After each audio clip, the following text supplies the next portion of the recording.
Bonjour. C'est avec une grande tristesse que je vous annonce le décès de M. Tony Tortolano, 5e dan. M. Tortolano c'est un pionnier du judo au Québec. Lui qui a ouvert son dojo en 1954 à Shawinigan. C'était un judoka extrêmement efficace. Lui qui mesurait à peine 1,60 m et pesait 60 kg, qui a gagné sa ceinture noire en France, alors que les compétitions étaient toutes catégories d'âge, toutes catégories de poids.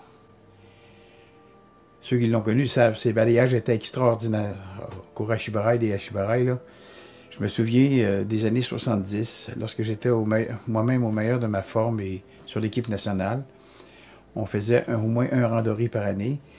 Et faire des randonnées avec lui, ben, il ne fallait pas qu'on commette aucune erreur. Il ne fallait pas qu'on réagisse parce qu'on en payait le prix. Soit avec son dé Hashibarai ou au Kura-Shibarai, ou encore, si on ne réagissait pas, son terrible Tai Otoshi. Maître Tortolano, Tony pour les intimes, c'était un homme extraordinaire. C'est facile à dire, on dit tout ça, mais lui, dans son cas, c'était particulièrement vrai. C'était un homme d'une bonté extrême, c'était un exemple à suivre. Sans lui, plusieurs d'entre nous, on n'aurait pas eu la carrière qu'on a connue.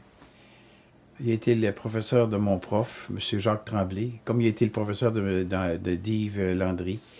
Le professeur d'André Lafrenière, l'ancien directeur technique du Drummondville Olympique. Il a été le directeur technique, il a été le prof de Loïc Girard, du Kimiwaza Joliette. Il a aussi été prof de Dave Mahoney. Dave Mahoney qui a été président du Judo-Québec pendant, je pense, une dizaine d'années. Sans compter évidemment ses deux fils, tous deux ceintures noires, Gino et Roberto. Roberto qui, encore aujourd'hui, a son dojo à Shawinigan. Vous allez dire comme je me répète, mais c'est une grande perte pour tous ceux qui l'ont connu, apprécié et aimé. Donc, en mon nom personnel, au nom de mon dojo, je voudrais offrir mes sincères sympathies à sa copine des 30 ou quelques dernières années, à Clémence, ainsi qu'à Gino et Roberto, des humains d'une grande qualité. Merci pour tout, Maître Tortolano. Au revoir, Tony.